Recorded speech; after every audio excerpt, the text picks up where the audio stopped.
So after this session, you can access from our UBSM Facebook as well as YouTube as well. For those of you who have missed it, or some of your colleagues may not be able to join this afternoon. I know a lot of online session is going on. But first of all, a very warm welcome to every one of you. Let me introduce you to the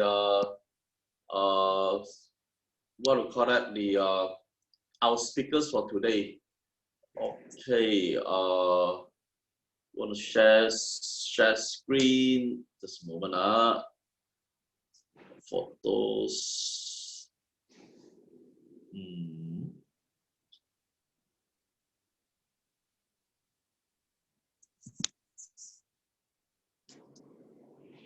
Okay, today the topic of the day is mental health challenges for school and the COVID-19 pandemic. I'm sure I've just introduced what is this session about, and we're very lucky to have Dr. Susan Tan, who is a consultant, child psychologist, adolescent psychologist who has extensive experience in public and private practice. I wouldn't go into the full details, but I'm sure all of you have actually read about both the speakers. I'll give them more time to speak rather than reading their profile, which is going to be very long. In fact, the profile is 5 times the size of these posters. But the thing is that we won't go into details because they're very experienced and they've been leading a lot of events, and the professional career is impeccable. It's a long history of things that they do. And also Ron, who is a certified behavioral and career consultant. Actually, what we are doing now is that, as I shared earlier, many of you have asked for these talks. In fact, many teachers in the school have actually asked us to come up with something, because sometimes teachers may not have the experience in identifying things that is challenging, especially for the kids on a mental basis. Academic education, they are perfect and fantastic in doing that. So we are looking for professionals, and I had a chat with Ron. Ron told me that, hey, why don't we look among our alumni members, the Methodist Boys School alumni, and see who are the pros and experts. And finally, we managed to get Dr. Susan Tan to be on board with us. And Ron will share on a behavioral basis. Susan will share on the scientific basis. So without taking more time, I will hand the first session to Susan to present. But as I said, this session is recorded, and any one of you who want to ask questions, you can actually just go to the chat and just share your questions on the chat. I'm going to be the moderator for today. My name is Keith Thong. I'm the Managing Director of UBSM International Education Group. Okay, over to you, Susan. Please start. Hey, good afternoon, everyone, and thank you for coming to attend this meeting. And firstly, I'd like to thank Keith and Ron, who've actually contacted me to talk about this very interesting topic. Interesting because it's actually something that we are all facing for the first time in the world. So if you like it or not, you are all making history. And also interesting because we are all interested in helping children and young people, especially when they have to face going back to school and the uncertainty of how long the MCO is going to happen, and also the complications of the COVID pandemic. I'm sure all of you are familiar with the COVID virus. It started in December 2019 in Wuhan, but spread so quickly around the world that in 3 months, the World Health Organization had already declared a pandemic. And this is the first time in the history of the world it has been a government-implemented worldwide lockdown to contain illness. So this lockdown has affected us all. We are all hiding away. We're told to stay safe from the virus. And in Malaysia, it's expected to go on until the 9th of June. 3 months. So 3 months of no school, no business, all borders are closed, all travel is closed, and everybody is supposed to stay home and stay safe. How has it impacted us? Has it impacted family income? Yes, those of us who work running businesses are definitely affected. Those of us who work on the day-to-day paid job are of course affected. Moms and dads may have even lost their job. Also, there's this worry about whether you're going to catch the virus when you go out. And there's so much going on in the internet, in the WhatsApp, on Facebook, such that sometimes there's this overload of news about the pandemic. Sometimes there's also false news. You don't know which is real and which is not. And also the added challenge for sometimes the head of the household, who's the dad, to buy groceries. This is a new challenge for many dads. They have to tell the difference between bayam and kangkong, and these are all new challenges, but interesting challenges, I guess. Again, more differences in terms of safety practices. Now we are not allowed to go near our family members, our extended family. We have to be at least 1 meter away from them. Social distancing, which is something that is not practiced as a norm, is now becoming the new norm.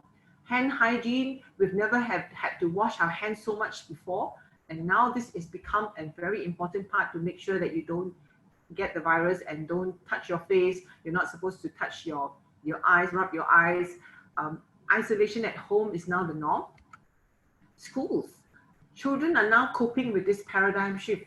Suddenly they are all 24/7 at home, only with mom and dad, and there's online school. Suddenly they are expected and encouraged to use devices almost all the time with teachers, when screen time was usually frowned upon by mom and dad. But the downside was no more going to school means no playing with friends, no sports, especially those who excel in sports and enjoy sports. All those are banned. No more football, swimming, no more play dates, no more birthday parties, not even walking the dog, not even going to the park to play on the swing.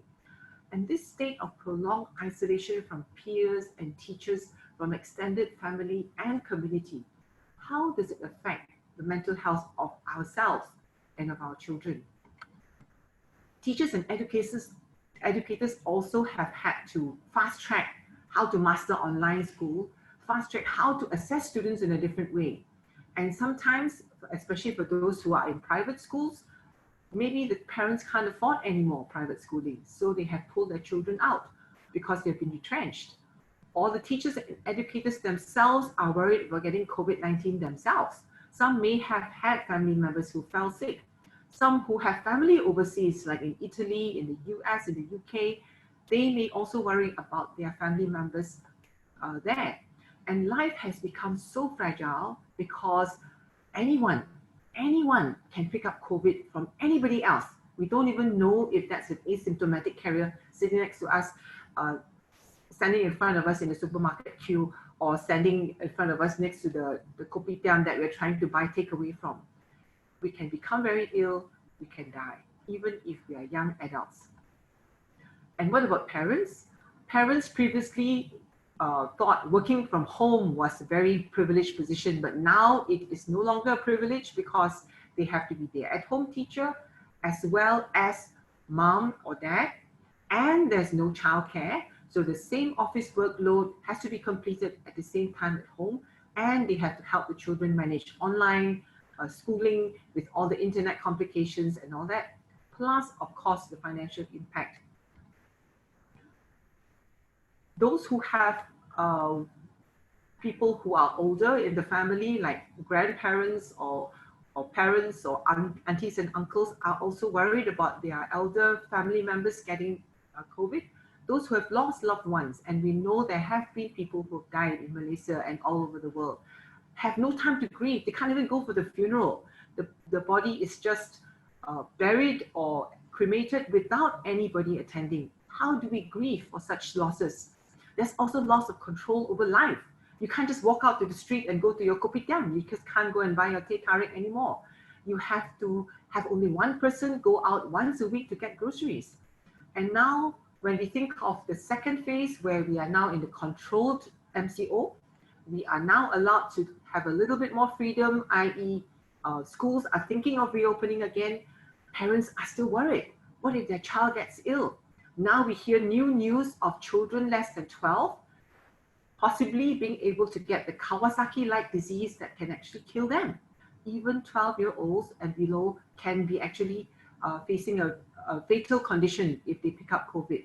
So they may be worried about their children, especially preschoolers, and they may not want to send them to school anymore. So what are the mental health challenges of adults? What does research tell us so far? So Dr. Tedros, who is the Director General of WHO, has reported that social isolation, fear of contagion or getting the illness, loss of family members, distress caused by loss of income or loss of employment has been the primary health challenges of adults. And this, of course, is what we have just discussed just now. This is actually research that has been done for people in the Republic of China, in Iran, and in the US, and has shown that COVID-19 has caused increased psychological distress worldwide. And these are surveys done in these 3 countries, with 35% of people being distressed in China, 60% in US, 60% in Iran, sorry, and 45% in US. Who are the vulnerable people? The healthcare workers, our frontliners, are the ones who can catch the illness anytime, because every day they are facing people with COVID-19.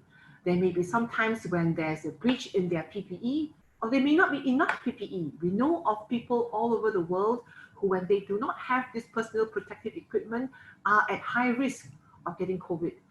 Children are also at high risk of getting complications, mental health complications. So the healthcare workers not just getting the illness, but also have the anxieties and the mental health possible complications of being exposed to the virus.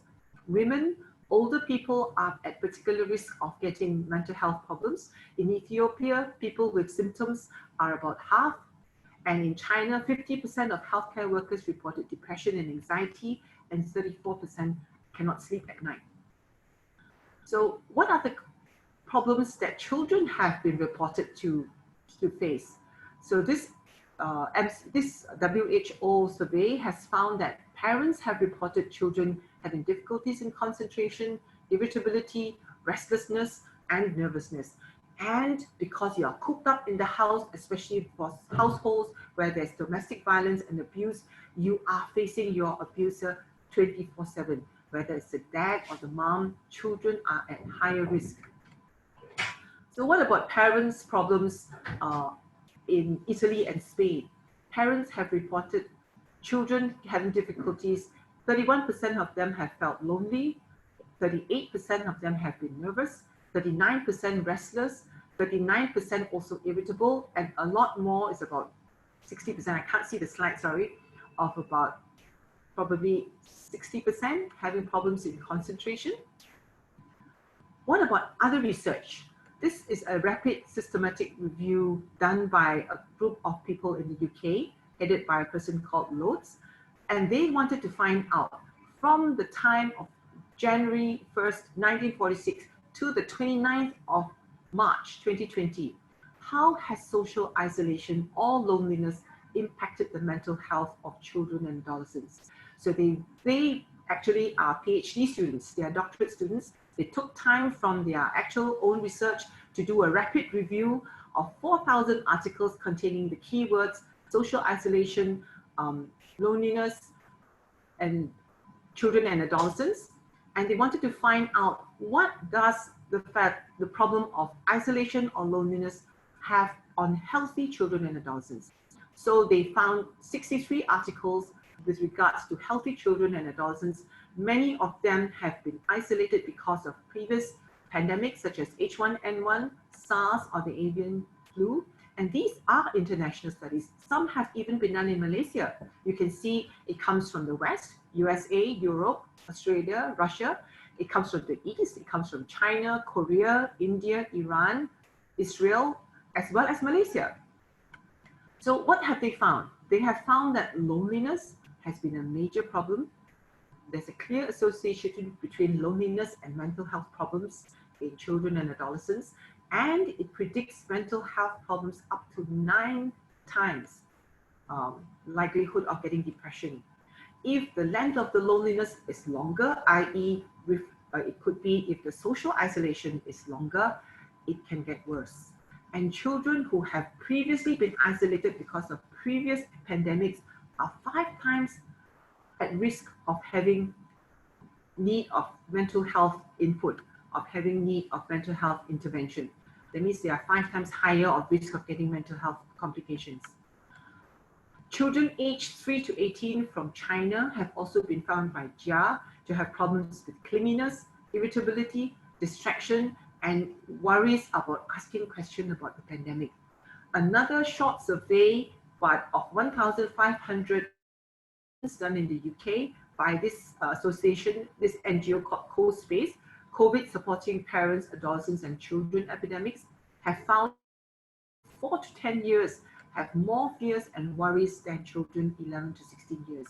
Now, these are not that much data because of the fact that we've only had this pandemic for 3 months, but people have put together whatever resources they have to find out what is the problem, what may be the problem of children when they are isolated for long periods of time. They are using as much as possible facts to try and support what may be a possible intervention. What about other research? WHEEL has found that 1/5 of primary school children were afraid to leave the house because of COVID-19, and this is a recent survey. What other problems are there? So loneliness might be worse amongst adolescents because they all need a peer group for identity and support, and they might feel that they're losing links to people, and therefore feeling excluded. They might have social anxiety about going out to mix with people, to interact with people, and that it is now more of a threat. So loneliness is creeping in more and more because of the fact that they have to now socially isolate, and they may forget how to interact with friends when they come out of MCO. What are the implications of the findings? So the social distancing measures that have been enforced on all of us because of COVID-19 may therefore increase the risk of depression and anxiety and even post-traumatic stress on our young children, on our next generation. What about other research done by other people? So this is a research done by, a survey done by Young Minds, which is a UK charity, and this was done from the 20th to the 25th of March. It's an online survey. It was done on the day when the schools closed, and on the 25th of March, it was stopped when there were further lockdown restrictions put in place. And what are the findings? They found that of the 2,111 adolescents with mental health problems, these are young people who have existing mental health problems, 1/3 reported it became worse. 50% said it was a bit worse. But the sad thing was the school children who had mental health problems said 80% of them felt the pandemic had made their mental health worse. So what were the key concerns of these children? The key concerns were school. Surprisingly, children wanted to go to school. Having the schools closed meant they had no more routine, no more social connection, no more interaction with friends. They were worried they don't know how to cope with schooling. So there was an increase in panic attacks, feeling scared for no reason, and urges to even harm themselves when they didn't know how to cope. They were more worried, they couldn't sleep. And one respondent even said, the GCSEs were cancelled. I felt hopeless. I felt that all that I was working for had come up with for nothing. Another said, the social isolating and distancing, which was a bad habit I had before, now I'm made to do it. And being told it is a very important thing to do. So I'm getting all confused and I'm scared I'll fall back into my problem of having social anxiety. What were the other worries? They were afraid they would lose contact with friends. They were worried how their grades would be assessed. The ones who were older, who were planning to go to university, are worried that they may not get to the university of choice because now they don't know what is the criteria for admission to universities. Some of those who are not very good with IT were panicking because they didn't know how to cope with homeschooling. And yet there's also the ongoing stress of the pandemic as well. And they missed the structure and the support that school had. The teachers who they used to run to when they had problems are no longer around. So it was not all bad news. There were a small minority who felt that, hey, this is a good time. So between 1 to 9% said they had no problems, no increased problems in mental health issues, or they felt better. So who are the ones who felt better? Those who felt better were those who had a stable and safe environment at home. They felt they had better mental health, no difference to them, or a little bit better, 6% said. 1% it really had become better. Why? They didn't have to go to school, so no need to face the bullies. And some people were able to say, when my school shut down, I had been FaceTiming with my friends, and it made me realize how much I was really loved. It also gave me time to improve skills like playing the piano. So these were the children who were able to look at the half full glass, to look at what the opportunities were at this time when they were all holed up at home, stuck in their house 24/7. So what about the implications of the survey? The implications are therefore that there is an increase in mental health needs, and therefore support needs to be ready to respond to their needs. People who may not have mental health problems are likely to do so after the pandemic. And this is from the Chief Executive of Young Minds, Ms. Emma Thompson, who says that the impact of the pandemic, the ongoing restrictions, the new norms that are going to happen, and the possibility of even a second wave of lockdown are going to be stressing young people more and more, and they're going to be struggling to cope. So she calls the government all over the world, please get ready to meet the mental health needs, whatever possibilities there are. If everybody is in lockdown, they may even have to resort to digital, virtual, or text-based and telephone therapies. If they are not in lockdown, they can actually meet their therapists or their doctors. So what is the suggested management of mental health challenges for children in the context of the MCO? We know that loneliness is associated with adverse mental health problems. Although there's lack of evidence of specific interventions that can help, some suggested therapies or suggested strategies could be reduce the impact of enforced physical distancing, maintain the quality and the quantity of social networks. This may be even necessary through FaceTime, through Zoom, and through other ways in which children can maintain contact with their friends. And this is where parents, for once, will say screen time is okay. Helps children and adolescents experience social rewards by being in a group.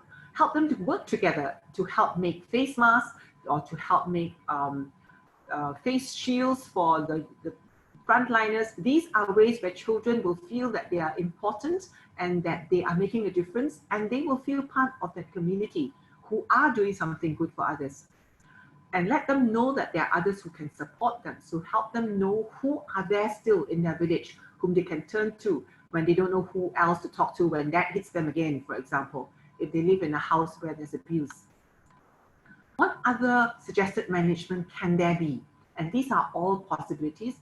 Digital interventions, computerized CBT, some of them have shown to be useful, like that seen in the Christchurch earthquake in New Zealand. Computerized CBT from resources such as Mood Gyms, Sparks, mobile apps for mental health are a possibility. Even journaling, writing about how they feel and what they have gone through, the bad things that they have faced and the good things that they have faced are possibilities that can help children and adolescents cope better. But face-to-face therapies are much better when parents are involved, and this is what has been advised. Okay, find ways to give children and adolescents a sense of belonging. Some children have been making cupcakes to send to the frontliners. Within the family, within a part of a larger community, addressing their negative thoughts, using digital technology to reappraise their thoughts should there be negative thoughts. These are all possibilities, although not yet evidence-based at the moment. So the United Nations has already stated and given a policy brief that there is an urgent need to incorporate mental health into COVID recovery, and they need to improve mental health funding, or there will be a mental health crisis. And we already see that even amongst adults, the suicide rates of some countries have gone up because of loss of jobs, etc. So how do we cope? What are we going to do? Let's see what we've done so far that has worked. What are the countries that have successfully coped well in flattening the COVID curve? And how did it happen? Countries that faced reality and took action did well. They saved the vulnerable, they saved the elderly, those with underlying illness from dying.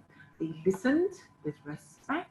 They trusted what was told to them by other countries that had gone through the crisis earlier, They got their top scientists to study the genome of the virus that was shared so selflessly by the affected country and developed reliable test kits. They did not waste time. They did not go into denial and say, no, no, it's not happening, as we know some countries have done. They worked to understand the science because that is evolving on a day-to-day basis. This is a new fatal virus. We all don't know everything about it. And we're learning day by day. So what else have they done? The health leaders were transparent and truthful to the citizens.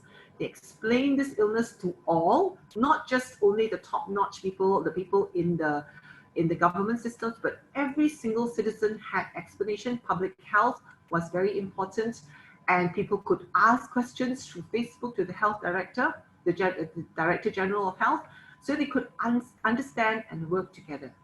So this virus has indeed pressed the reset button to the whole world. And we all realize now life is fragile. Anyone can catch the virus and you might die tomorrow, whether you're a young child, an adult, or a senior citizen.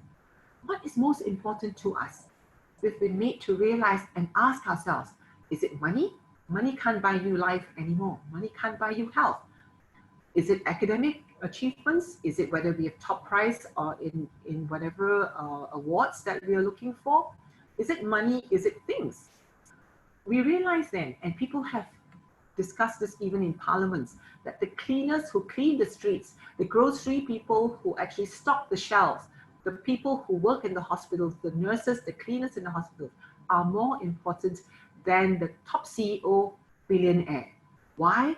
Because their jobs are the most important thing to help us survive in this crisis. So what can help us all?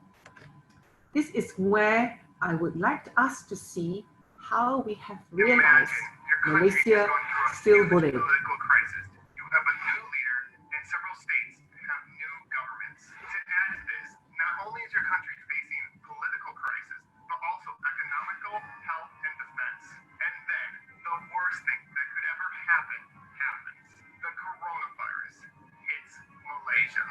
Malaysia was in some serious trouble. But don't you ever underestimate the power of Malaysians.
Sorry, let me see if I can fix that. But basically, that was just this guy sharing about his perception or his opinion about how Malaysian boleh. And what's most important is you can see we are all fielding this challenge for the first time all over the world, and we have actually done it. So what are the things that we have done which have been correct? We have actually worked together. We have actually pulled our resources together, our skills together. So you as a group of educators are a privileged group of professionals with your passion in wanting to mold the next generation of dreamers, shakers, and movers. This is no better time. You are not just inspiring, you are living out as a role model how to build resilience, or grit. You are role modeling how to have good coping and bringing about change for a better world than what it was. How do we do that? We look out for and we don't deny what the problems are. We meet needs. We meet first things first. What are the needs? The biological needs, which we've discussed just now and we've heard on the video just now about meeting people who don't have food, shelter. The homeless were put in tents where they can stay and therefore they do not spread the virus to each other. The psychological needs, people were supported. The frontliners who had to deal with the virus on a daily basis were given all the love on posters, in the TV, through SMSs, WhatsApps. Even when you drive past the posters or the billboards, they are no longer advertising things, they are supporting our front workers. Social support, those who don't have food, the NGOs have come together, they've worked together to get resources to provide those who have no food. Spiritual resources, people have been meeting together online for spiritual needs, working together, sharing resources. As you can see, all the people who are able to sew, from fashion designers to people with no hands but 2 feet, are actually working together to sew PPEs.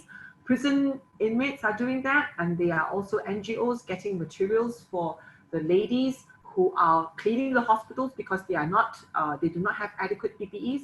So this is where we can see Malaysia indeed bullying. But we, as a group of people who are interested in children, have to think about children going back to school. So what do you do? How do you help these children go back to school? So one of the groups that has shared resources has actually come up with this guideline called Restore. And they are talking about how to help people who are yourselves, educators and teachers, think about returning to school and how to prepare parents, children, and staff as well.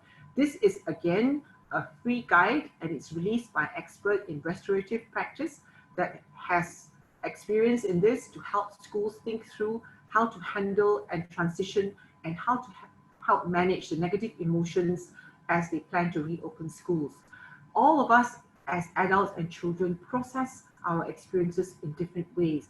We may have various underlying needs and underlying difficulties, and they give ideas as to how you as an educator can make use of these resources, think about your children, who you look after, and then work towards how to meet those needs.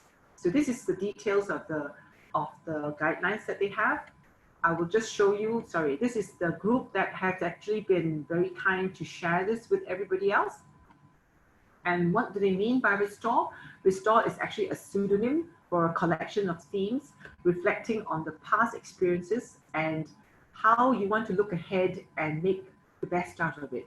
So recognition of what's happened, of the experiences during lockdown, which have been different for different people, and how we want to encourage people to share their story. Empathy for the emotions that we may have. Some may have been upset, some may have felt the loss of control, some may have been happy they could spend time with their parents and the children, and yet at the same time we are anxious we may catch the virus. So this mix of emotions are things that we need to be wary of and be able to talk about and not suppress or pretend that they don't exist, because if we don't sort out our negative emotions, they will all come through in either bad behavior or in other problems like illness. So how can we respond to such needs, emotional needs, with empathy, with compassion, and with self-care, whether we are staff or parents? Safety, as we know, we need to be careful about hand washing. How do we establish this sense of safety for school children when they go back to school? What about the little kids? How can we ensure that they don't touch their noses and scratch their faces? How do we know that they don't hug their their friends whom they haven't seen for so long? And is it going to be safe? How do we ensure that if they want to hug each other, we make sure that they wash their hands and they are free of infection? So trauma is also something that we need to look at, because this has been a traumatic experience for the whole world. And very important are those who have actually gone through that kind of trauma before, those who've gone through pandemics before, because they are 5 times at risk of needing help more than you and I, who may have gone through once. The O in restore is for opportunity. This is where we need to see what can be changed. What have we learned to make life better for ourselves? We've been forced to sit back and think about our priorities. Is money the most important thing in the world? Are family the most important thing? Is it important to look after myself? Is self-care selfish, or is it a necessity? So we need to learn from this experience how we can make things better, and things which didn't work so well, how can we make it better? Relationships are very important, and as human beings, we are social creatures. So how do we reconnect now that we have to keep 1 meter apart from each other? And how can we use internet as well as IT and artificial intelligence to help us meet those needs? Engagement in our own health and in the well-being and issues that affect us and our community. So this is a list of all the different organizations that have worked together to share this free resource. So please feel free to download it and to look at it. So let's have a look at what you will do. If you were a school teacher and you were asked, what do we need to restore as first priority? And you see this young man, what are you going to do?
Okay, so we need to ask ourselves, what is our first priority in helping this young boy go back to school? So we need to ask ourselves, what would this boy be doing if he was told immediately upon going back to school he needs to sit for an exam? Do you think he'll do well? Would that be fair to him at that time? Was his primary need to be academically doing well? So his primary need, obviously, as you can see, even as a young boy of perhaps 5 or 6, is to actually be comforted. He's distressed. He cannot remember his teacher. He can't remember his school classroom. He is obviously upset. But what is good about this boy? He is able to talk about it. He's able to tell you. Therefore, when he's expressing his distress, he's actually able to get help from the teacher, and the teacher doesn't scold him and doesn't say, you can't remember me, I'm your teacher. If the teacher was not empathic, would that have helped him be able to cope better? So this is where we see the principles that have been described by Restore actually come in play, that because the teacher was empathic, was able to talk to him and engaged him to talk about his distress, help him meet his needs, was kind to him, helped him feel safe. The next day, he comes with a big smile. He recognizes his teacher. He feels that he's back in school. He's happy to be back in school, and he runs off happily into his class. Now, then when you actually give him a test to do, he will score with flying colors. If you gave him a test to do on the first day, What do you think his results will be? Would that be fair on this young boy? Therefore, we need to ask ourselves, as educators and as people in this profession, what are our priorities for our young people of whatever age when they go back to school? Think of it ourselves. If we are educators and we've been made to do online teaching, and you were told as soon as you go back to school, you have to do an exam on online teaching, how would your response be? Not very good. How would your performance be? Also not very good. So before we actually implement something on our young people, we need to ask ourselves, put ourselves in their shoes. How would we feel if we actually go through that? And that is definition of empathy, putting yourself in the shoes of the person going through that particular distressing situation. And again, just when you thought it's safe enough to come out of your house, today I just read this, that there may be a new coronavirus outbreak in another place, and 100 million people may have to go back into lockdown. Is that going to be our experience? We need to prepare for the worst. We don't know. So in a nutshell, what have been mental health challenges in children post-COVID? The MCO and distancing has been on for about 3 months. It's increased the risk of depression, anxiety, and even maybe post-traumatic stress. More than 80% of children who had mental health needs felt their mental health was worse. 33% of adolescents felt it was much worse, and 50% said it was a bit worse. Closure of schools was a problem and a main thing for all children. They miss school, they miss the routine, they miss the social connections, the support. They were anxious about homeschool, they had increase in panic attacks. They were even self-harming because they couldn't cope, they couldn't sleep. And some of them were worried that they were going to go back into self-isolating and social distancing. But there were about 1 to 9% who felt things were better. So reducing the impact of enforced social isolation, you can actually maintain quality and quantity of social networks. So this is something that we would suggest, that you help children and adolescents feel the social rewards of working as a group, whether it's like 4 people working together on a project and coming up with something, taking a video and sharing, can still reinforce that sense of belonging to a small group. And that's what I just actually spoke to a patient who actually made a dish because she was learning a certain language, and she had the good idea of making a dish of that particular people, and shared it on the video and scored top marks. So the teacher actually used that as a role model for everybody else to make a dish of that particular culture that they're talking about, so that will be helping her to feel a sense of self-esteem, that she's still there in that group. People look up to her, she had good ideas, and she just videoed her making that dish and sharing it and talking about it in that particular language. So we can still use social media and other ways of overcoming these problems. All we have to do is use whatever resources we have at our hands and use our clever brains. So this is something that we've just heard. It may be a second wave. So how do we tell children who are scared of COVID about what the illness is all about? Here are some resources. I haven't put it in full because it'll take up too much time. There are free educational materials for children. This is actually a picture book written by a group of people, again sharing resources, who have actually interviewed children all over the world to find out what they would like to know about COVID. And they've written it in a colorful picture book. So please Google this and find it out. What about parents and children? How do you look after yourselves? Because that's a very important part. And this is another resource from the Massachusetts General Hospital and associated partners, Harvard Medical School as well as partners, on how you as a parent can promote resilience. I'm Dr. Archana Basu, clinical psychologist at Mass General Hospital, working with children and families on coping with stress or trauma. One of the most important ways in which parents or really any adult caregivers can support kids. Oh, sorry. Let me see if I can fix this.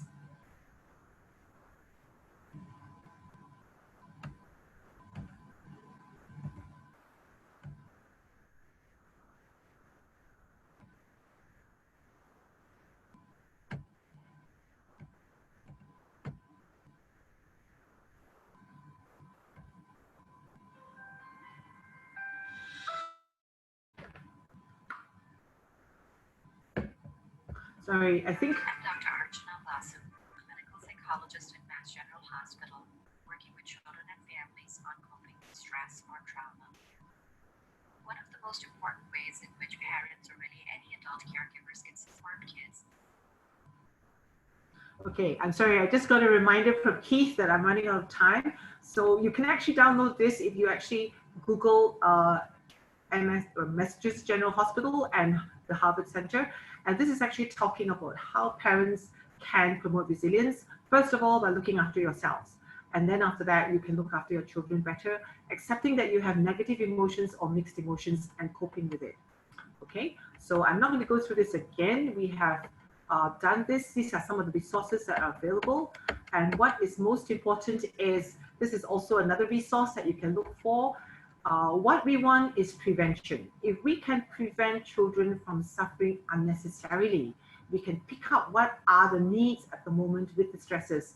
We can actually help them to live through this time and be proud of what they've done and become more resilient, because this is a stress indeed. Thank you.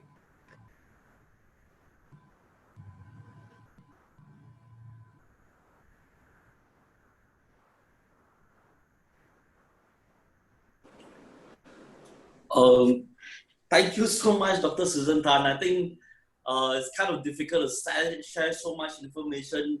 Actually, this presentation can last for hours, but we just don't have that much time to share. This whole session will be recorded. Some of you were asking. In fact, the information is so valuable. In fact, I also need to watch it over again to actually digest. There's so much information. Those of you who want to ask questions, please post on the chat group.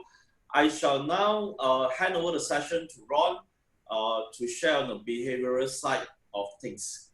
Over to you, Ron. Thank you very much, Kate. Wow, what you say is true.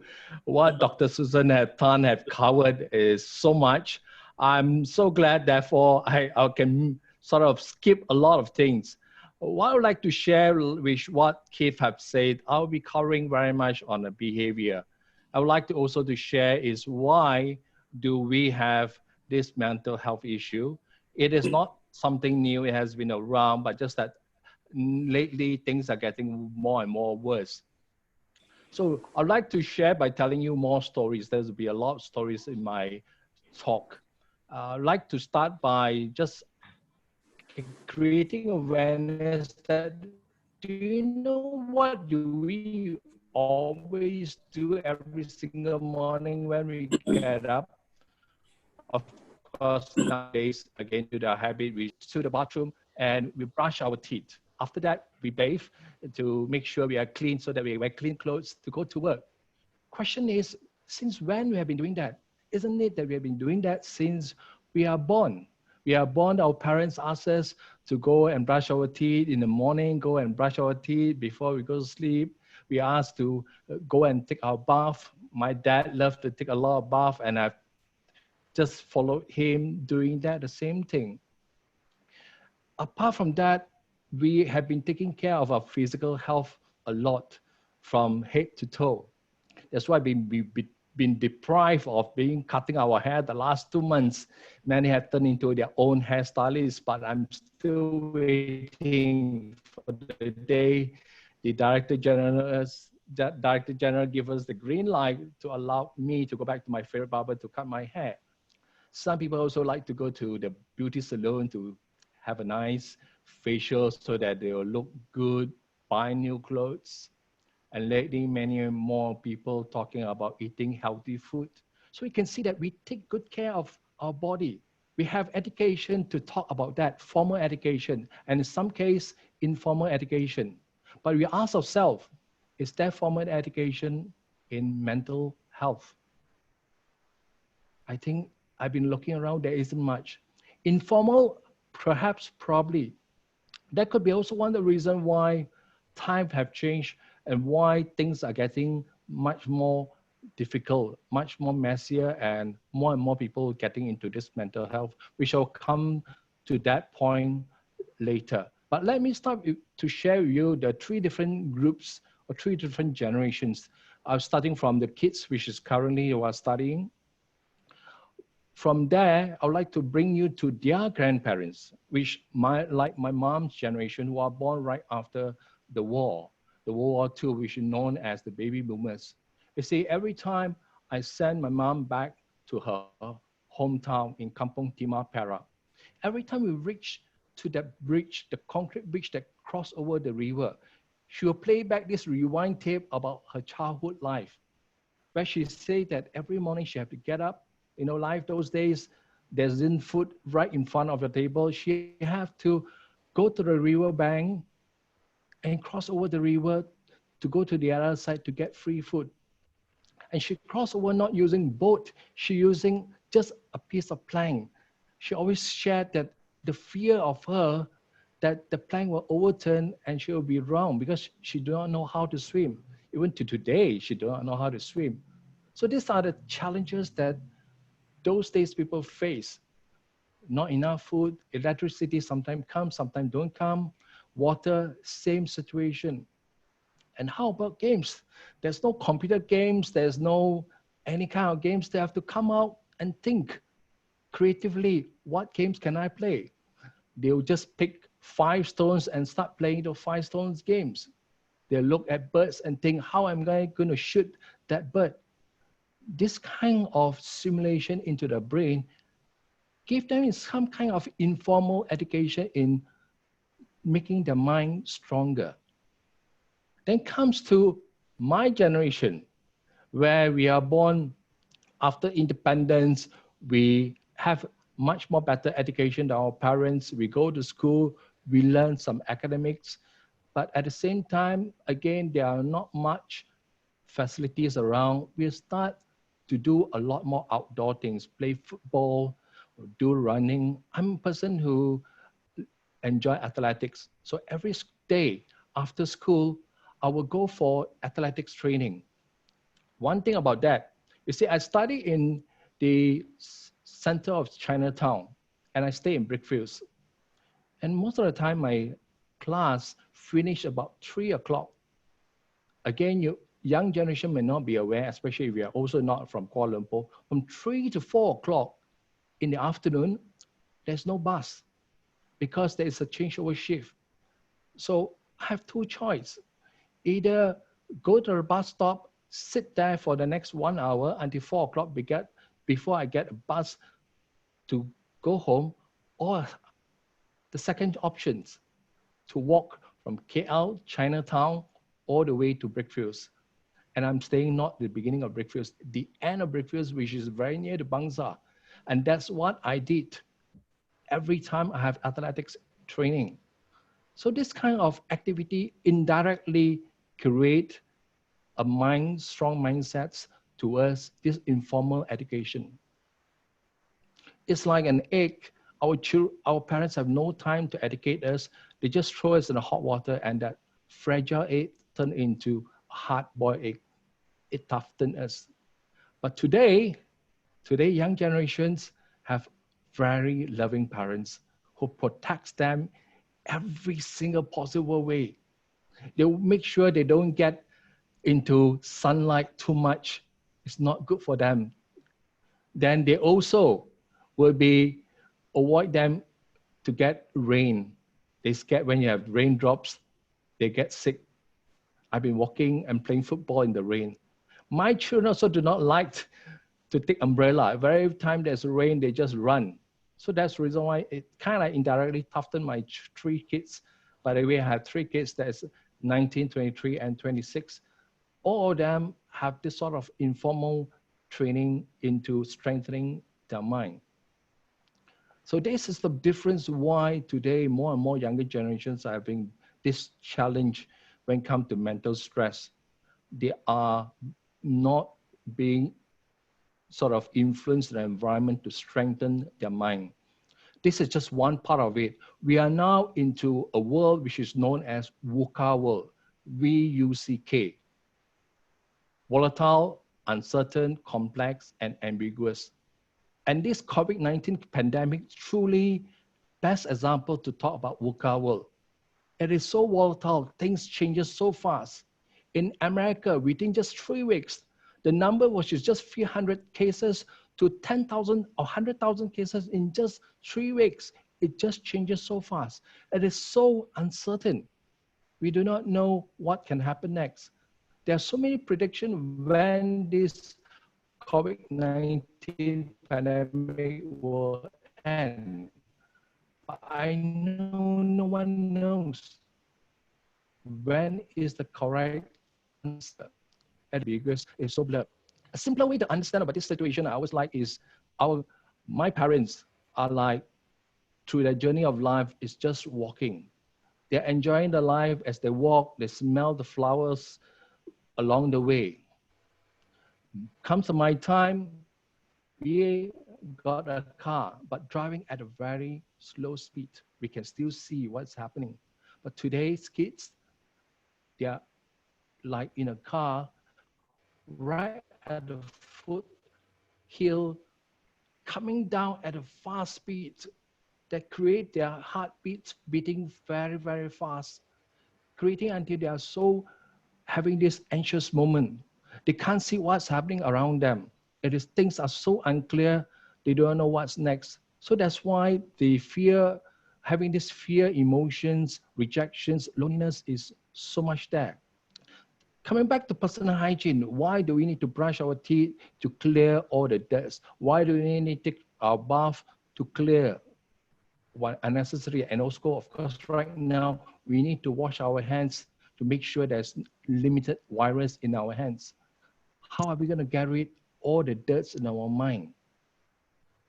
There's no formal education to teach us. And that's why a lot of people, children, and even adults are stuck. They're not sure who can they refer to, because emotion is something is very personal. They can't just go to any Tom, Dick, and Harry to share their emotions, their stress, their depression. They need someone that they can trust. They need someone that can really open up to them. So to me, if you ask me what are the ways we can help children, what are the ways even to help adults, there are 2 ways. Number one is really just like what I say during my parents' time, our time, to really strengthen their body, giving them challenges.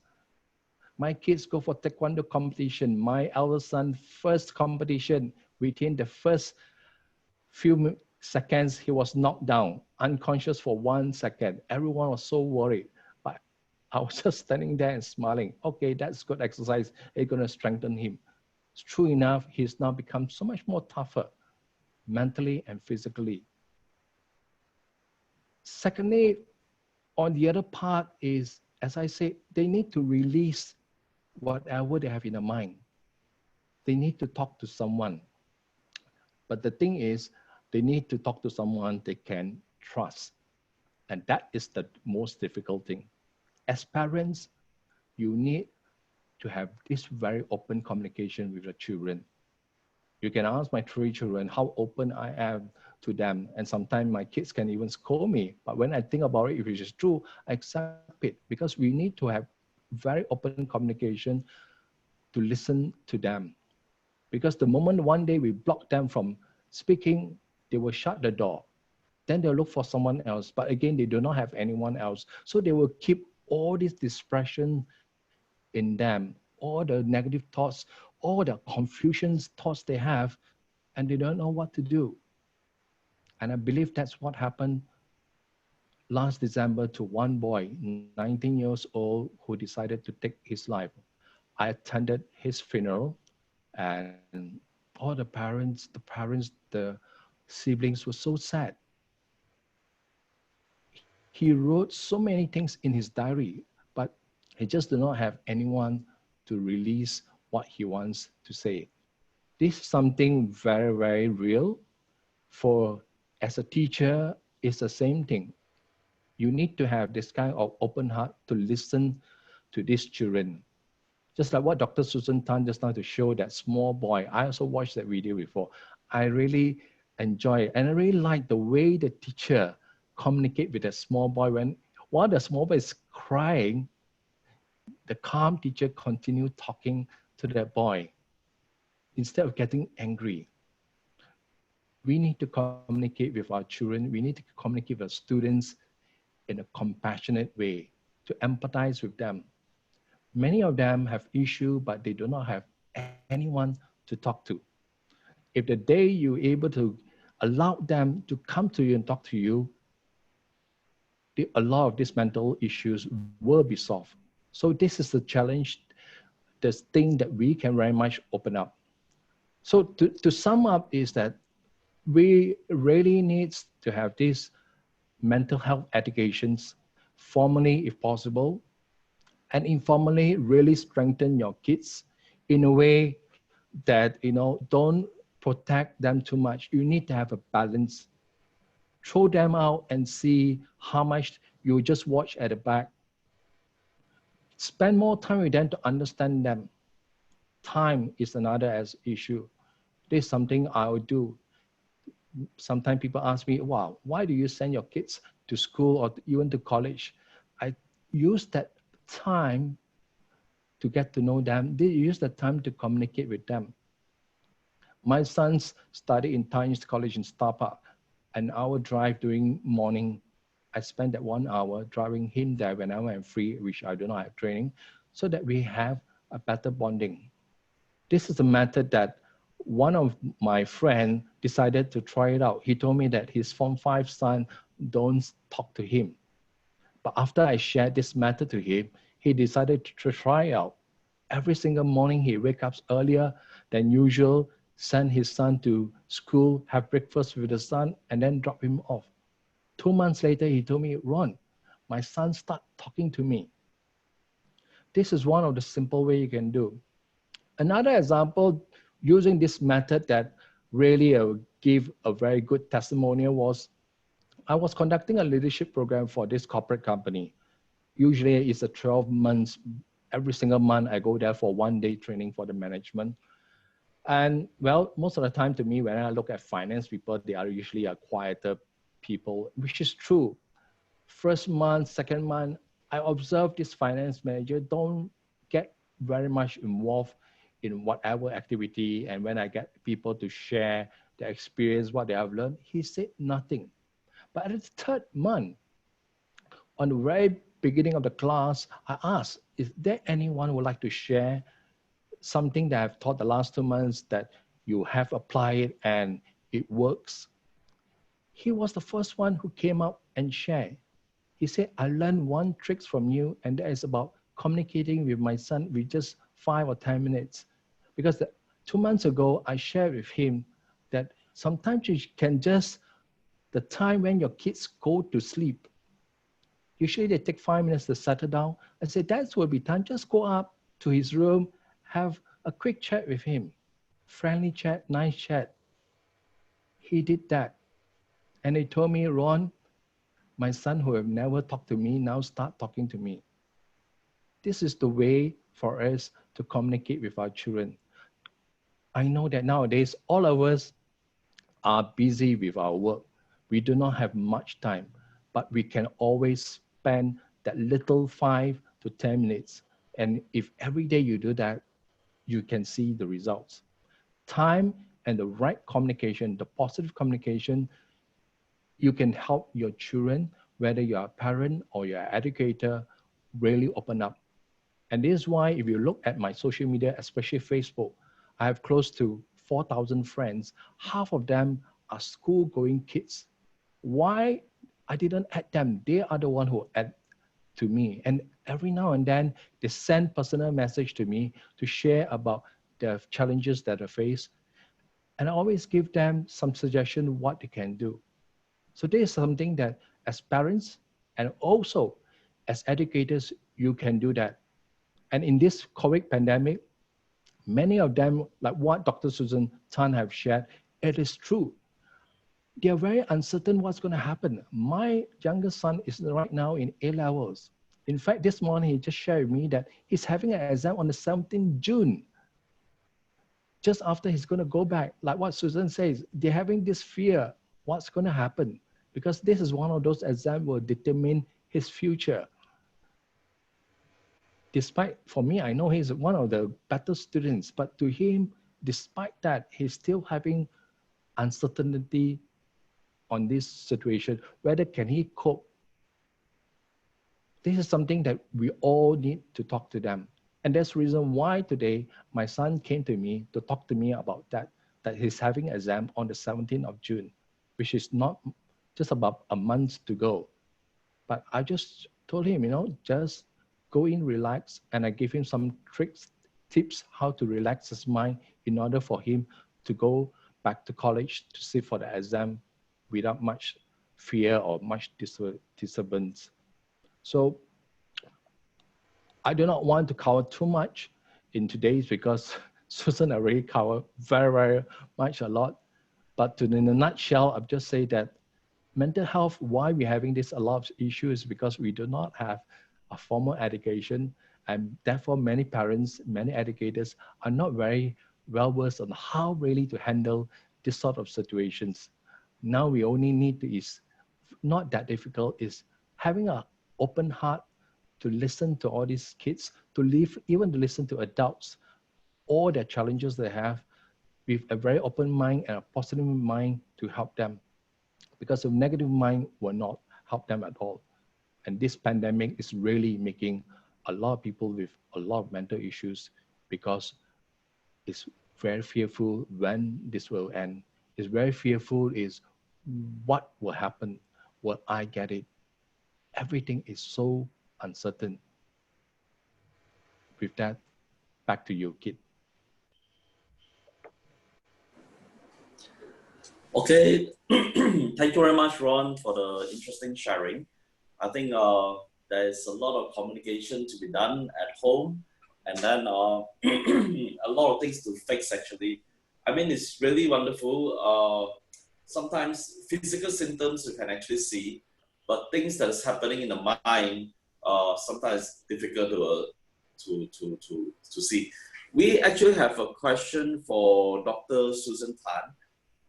From Dr. Shirley Tay.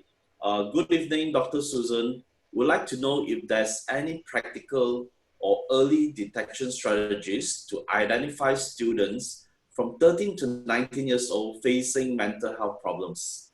Over to you, Dr. Tan. Hi, Keith. Do I just share screen? Yeah, just share with you. Okay, sorry, I'm not very familiar with Zoom, but I shall try. But it keeps going into something else. Can you hear me? Yes, can hear you very clearly. Okay. Maybe I just answer the question then, so as not to waste time. Thank you for the question, Dr. Shirley. You are asking about how or what are the practical and early detection strategies for adolescents aged 13 to 19 with regards to mental health problems. When they are a teenager, the tendency is that they would rather confide in their peers rather than in adults. But what you can actually observe, whether you're a parent or whether you're a teacher, is a change of behavior, a change of functioning. If you're a parent, you might find that your child is not eating so much, not sleeping well, and maybe more withdrawn, doesn't want to talk to you so much as compared to before, does not seem to enjoy his hobbies as previously, doesn't spend time so much with his friends or with family as before. Basically, it's a change of behavior from his normal functioning to a different kind of functioning. Then there are also other things like he may not want to go out with friends or do stuff with friends. But in the context of the COVID-19, it could be that there might be other changes that you pick up, that he's not so interested in music, he's not so interested in playing video games. Of course, he can't go out with friends anymore because that's not allowed, the social isolation. But he doesn't want to contact the friends. He doesn't want to FaceTime or WhatsApp his friends. And he might be losing weight. There might be evidence that he might be sort of like in isolating himself and looking very tired, looking very frustrated, looking very bored. Or it could come out as negative behavior. He shouts back in anger, he's defiant, he refuses to comply with whatever are the norms, and he fights you. So there is a whole range of behaviors that you can look for. These are just the general common ones, but the trick is actually to look for a change that was different from what he was previously. So change in function, change in behavior, change in function. Look at biologically, psychologically, socially, Of course, spiritually, I will leave it out because we are all from different faiths. But biologically, if he's not eating so well, not sleeping so well, losing weight, alarm bells should ring.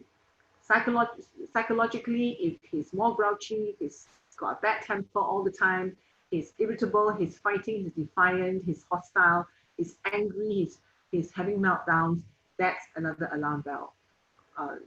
Biopsychosocially, he is keeping away from other people, he's not talking to you so much, he is keeping away from his friends. Those are alarm bells, and do not hesitate to seek help, because young people may not tell you when they are thinking of killing themselves or harming themselves, as what Mr. Ron Leong had shared. This young man may have been writing lots of things in his diary, but if he doesn't know and doesn't think he can share it with you, especially as a parent, then he might do something dangerous like harm himself. I hope that answers your question. Thank you. Okay, we hope it answers the question. Dr. Shirley Tay says, thank you very much for the answer. I think I do have another request, because due to time, just now, Susan, the last few slides, there's a lot of very important links actually. Probably you can share the last few slides again, because this whole thing is recorded on video, and they can actually take their time, because what is shared is actually so many things, the videos, the link, the place that they can download, resources as well.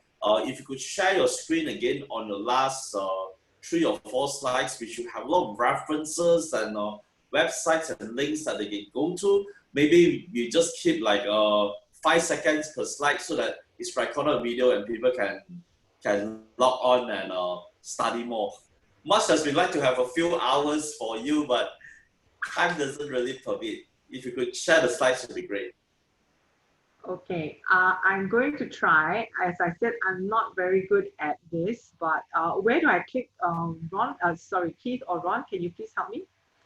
What you do is that you click on the share content. When you click on the share content, you will have quite a number of things that resources that you can choose from. Then you just click the slide that you have opened just now. It will just open. Okay, so share content, is it? Yeah, click. Do I share screen first? Yes, share screen, yes. Okay. Right. Okay, I'm on. You wanted to look at the last few slides you said? Yeah, the last 3 or 4 slides, there's a lot of website link and such like that. Okay. Right. The resources are actually collated from many groups who have been very generous to share this. And a lot of positive things have come through, like this being the educational materials for young people are all actually online, and you can actually access it.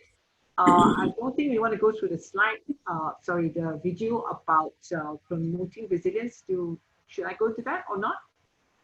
I think you have played the video, they have seen the starting, they will know how to find the video. Probably scroll down another few more. The ones that further down are like all these resources that can be probably 2 more slides up. Slide 51, 53 onwards. 53. Okay, these are some of those exercise that you can log on to. Okay. Probably so the reason why I put this in is because, as Keith and Ron have pointed out, there isn't that much time to share everything. Sorry, this is just surfaced again. But what I want to do is, as we discussed, we want evidence-based methods of helping us to know how to cope with problems. So we cannot expect that we will have the answer to everything. So it is up to us to look for the answer to our own particular challenge. But generally, we know that exercise is important because it helps with mental health. Not only does it help you lose weight and shave off your COVID fat and prevent heart disease or prevent diabetes, it also helps to have these endorphins, which go up your natural feel-good hormones. That's why Ron does a lot of athletics and he feels good. And it helps you actually to de-stress. So this is actually websites, or rather resources, that help you understand the benefits of exercise. And these are some of the exercises that I've actually shared with my patients, because many of them during lockdown, I supported them through email so that they would have access to all these options of other things which are possibly family fun. And also these are resources on how to cope, how to practice self-compassion and resilience. They are all quite self-explanatory, even on the concept of mindfulness, which may have come from Buddhist roots, but is actually not at all spiritual in itself. Basically, it's just asking you to be mindful of what's happening to you right now. Like, for example, do you hear the aircon above you?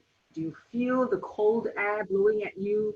Do you hear somebody talking to you? So using your 5 senses, you are actually getting yourself to be mindful of all the things that are happening to yourself. And in itself, those few minutes allows your brain to take a break from all the thoughts that are ruminating and all the anxiety-provoking questions that have been running in your mind the whole day. Your brain does not sleep in itself. It goes on and on. So you have to take a break by thinking about something else, like being aware of your physical environment.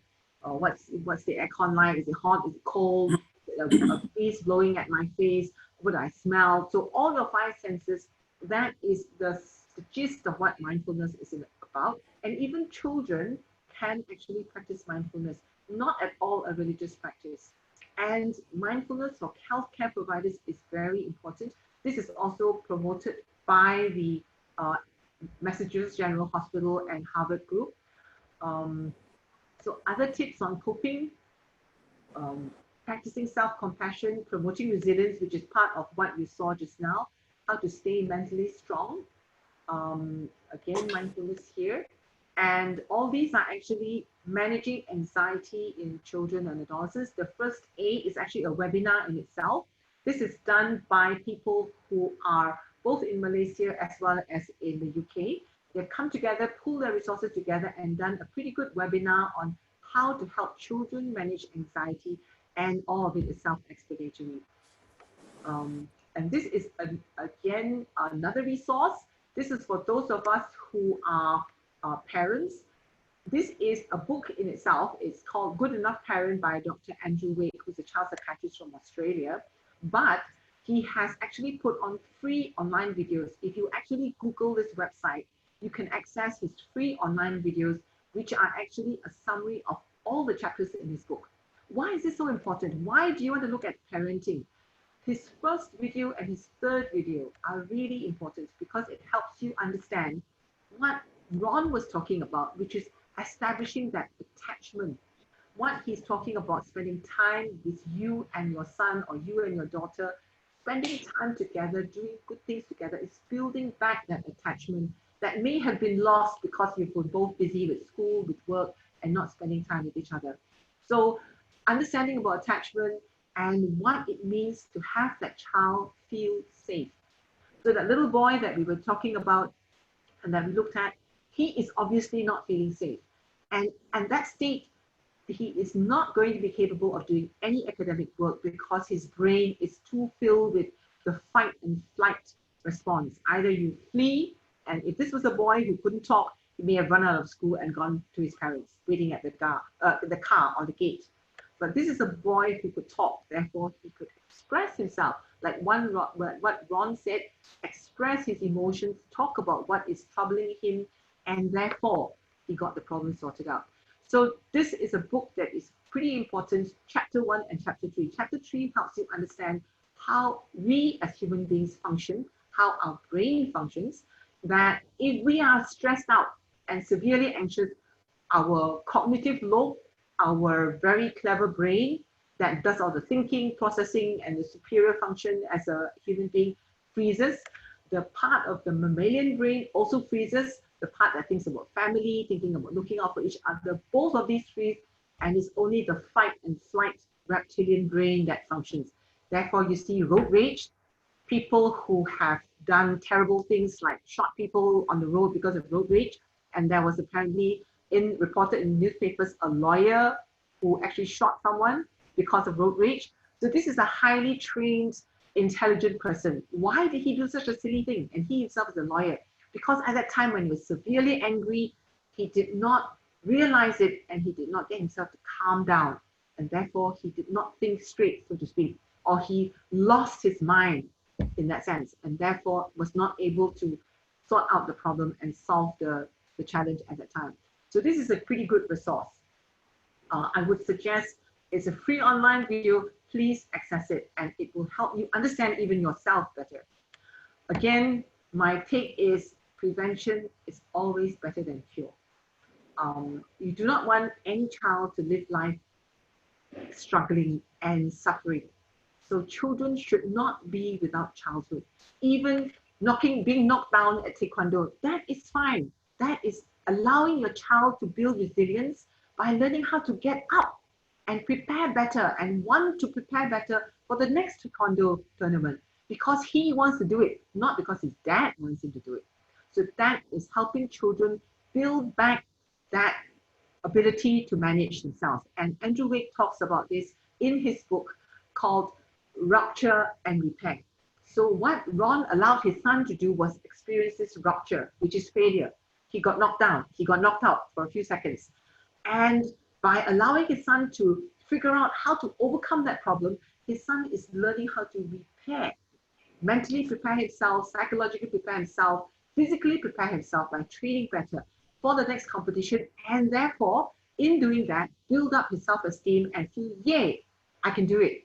Whatever the outcome of the next one, he is able to realize that he got up and his parents supported him, his father cheered him on, but he did it himself. So this builds up self-esteem. And this is really lacking in our society because children are not allowed to fail. In putting too much cotton wool around them, you have prevented them from learning how to fall and therefore learning how to get up after they fell. If you did that with your child who is learning to walk, you'll be carrying your child every day now. Whether he's adult, whether he's an adolescent, you will have no choice but to carry him because you never allowed him to fall, so he never learned to walk. So if you keep reminding yourself of that, you realize sometimes it's important to let children fail in things which are not fatal, in things which are not that big a problem, so that they learn how to pick themselves up mentally, psychologically, and emotionally, get themselves to get up and walk again. And those are from some of the experiences that Ron has talked about. Having difficult times does not mean that you will not build better brains and better lives. You learn from those and you cope better by learning how to make use of whatever resources there are. And this is exactly the time that we're in. We are all in the pandemic. It's the first time for everybody. Everybody can make a difference. And that video about Malaysia Boleh definitely encapsulates it very well. So thank you again. Dr. Susan, there are several more questions. First one is from Eunice, representing a school. I have a question.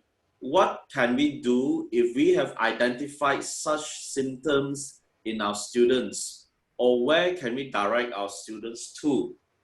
Another question from Janice Wee is that, is it advisable to do online counseling with minors? And does the Lembaga allow it under the MCO circumstances? Would you like to take the questions? Okay, the first question is on after identifying the symptoms, what can we do? I see children up to the age of 18, and I see any child who has any kind of behavioral, emotional, or psychological problems.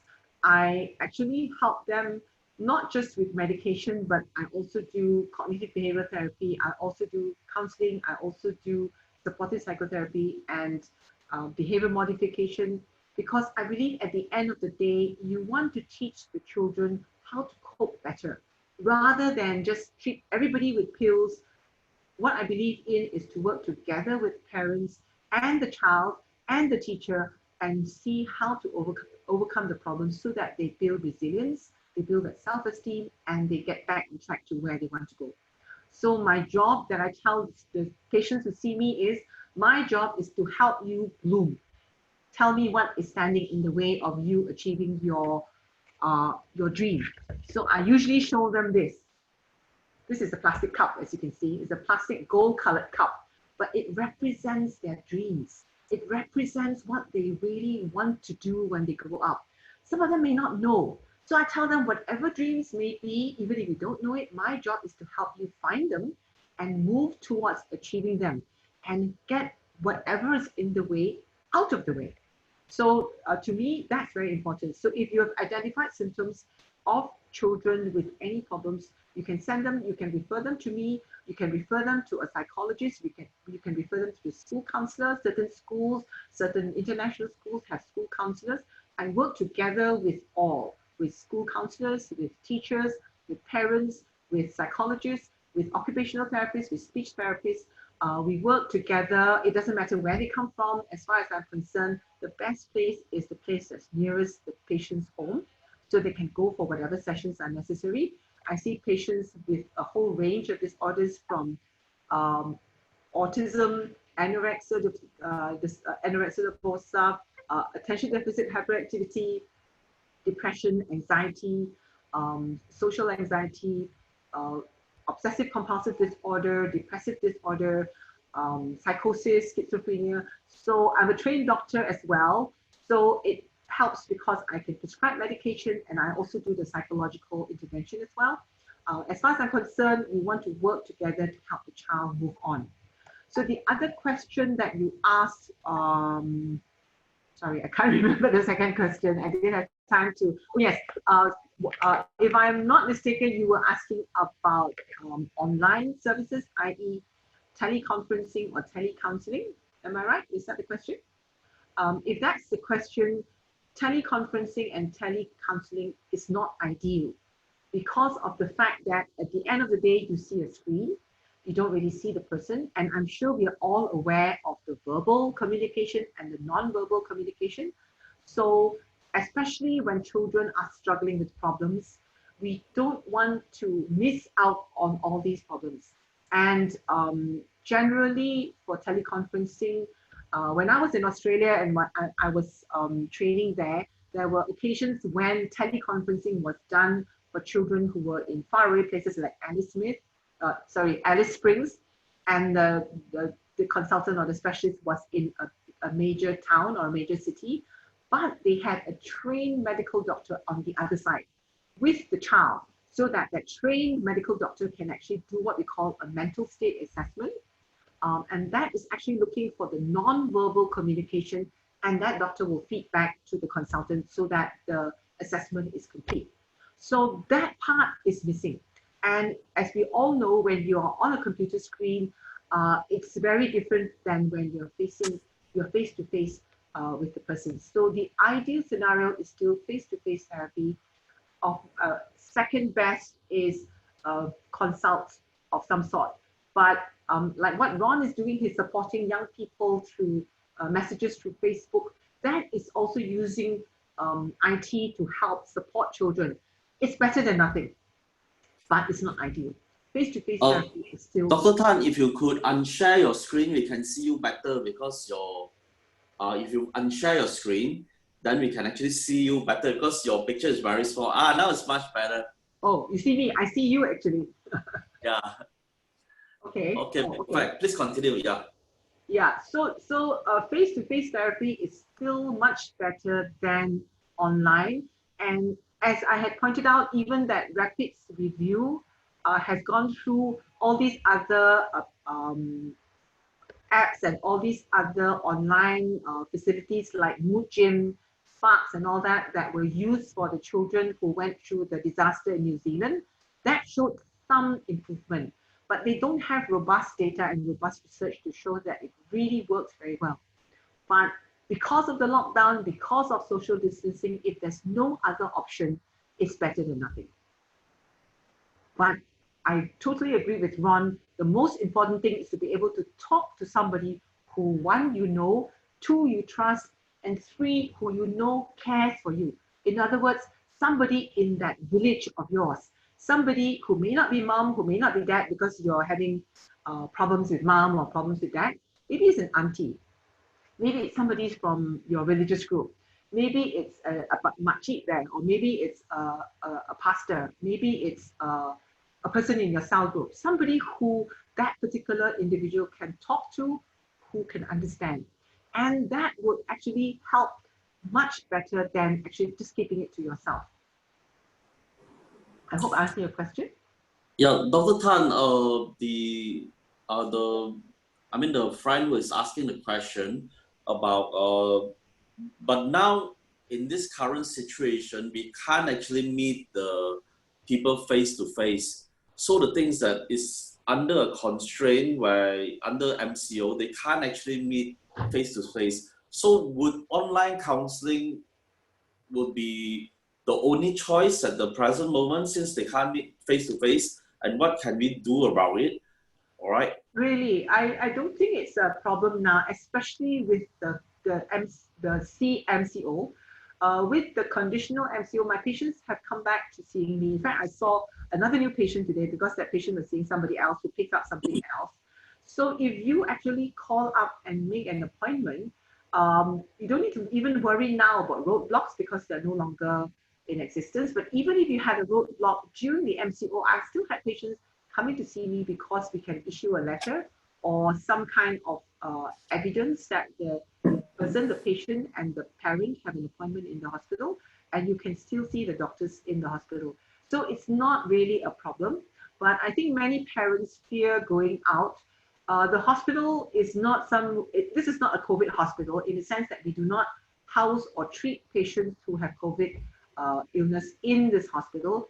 As with other hospitals, private hospitals, we send them out to Sungai Buloh and other government hospitals, which are registered and designated COVID hospitals. Of course, we do COVID testing, but we do COVID testing as a precaution, just like our parliamentary members all had to do COVID testing before they had a meeting together. So we do COVID testing for patients who come in for elective surgery, like say they want to do a hernia repair. Then they do elective COVID testing. This is to safeguard our staff, our doctors, our nurses, and to make sure that the hospital itself is a safe environment, COVID-free as much as possible. So we do COVID screening, we do COVID testing for patients who come in for admission and for operations, especially elective operations. So in that sense, we also, I'm sure you know that we sanitize the hospital and we actually have face masks. Usually I will not be talking to you like this. I'll be wearing a face mask. And if I do a physical examination of a patient, I'll be wearing a face screen. In fact, my soft toy is wearing it for me. This is what we will do. We will wear a face mask, can you see? And a face shield as well. And we will encourage our patients to also wear a face mask and a face shield so that we make sure that even if we are asymptomatic, we don't pass it on to others and others don't pass it on to us. So in that sense, it's no different from going to the supermarket. Okay, I noticed there was another question just now. Keith, is that true? Sorry, there's another question about neck pain. Sorry, I can't see the question. Would you mind sharing it again, please? Ron would like to answer the question about the cause of neck pain and stress, as well as PTSD. So, Ron, can you answer the question? Hi, Ron. Are you still there? Ron, are you there? He must have stepped out somewhere. The other thing is that our friend Ron, you please unmute yourself. You want to answer the question about neck pain? Hey, sorry, I didn't know I unmute. Okay, there are two things I'd like to touch on is on the neck pain. This is something that just happened in January this year. A client came to me to share about the kind of stress he's having in his company where all his staff is kind of like having a World War III in his company. While his staff, he has only about 20 staff, and yet they are not working happily. I just went on and understand the same thing. So I conducted a 2 days conflict management for his company. At the end of first day, I got everyone to start opening up about their problems. And at the end of the first day, which actually I was intended only this thing will happen at the second day by noon, but it happened at the end of first day. everyone really open up about their problems, why they are not happy with this colleague, that colleague, and eventually they start, hugging each other, cry, saying sorry. That boss, the very next morning or second day, told me, Ron, something I didn't tell you. For the last 4 months, I'm having back pain. Today, I woke up this morning without back pain. I think it's due to the stress that I've been having, looking into all my stuff of this conflict. He said, from now on, Ron, I'm not going to call you Ron. I'm going to call you Dr. Ron because you have cured my back pain due to you solve this company kind of situation. But just also like to touch on about symptoms on the students, on the questions that, to me, symptoms is just a beginning phase. Before we even refer to anyone else, if you as an educator or even as a parents, if we can talk to is, I like this Stephen Covey's habit number 4 is seek first to understand before to be understood. Again, I mean, I like to use the word communication to communicate to them, to find out exactly, why are they feeling such way? What are the issues that they are currently facing to really understand. Then from there, you see whether who do you refer this particular child to? Because not every single symptoms means they're having a mental issue, like what Dr. Susan Tan have said. Because it's true, when you have behavioral change, something change, it could relate to that. But I'm not sure how to haven't find the statistics. Many people, from my understanding, have been losing weight during this pandemic, including me. But I'm not having a mental issue. But one thing someone have just shared, probably because due to this pandemic, we are staying at home, we are eating at the right time every single day. This is one of the guesses that why many people are losing weight, because while we are busy with work, we don't have the fixed time. But right now, because we're at home most of the time, we are eating at the right time. And that's why many of us, including myself, I've lost 4 kilos, but I'm still eating like normal. So this is something I'd like to share is change behavior. I mean, these are the symptoms of people with mental health, but understand them better, because mental health is an art, not a science. Art means you can draw a fish, 100 people draw different fish. You have the same symptoms, but what causes these symptoms?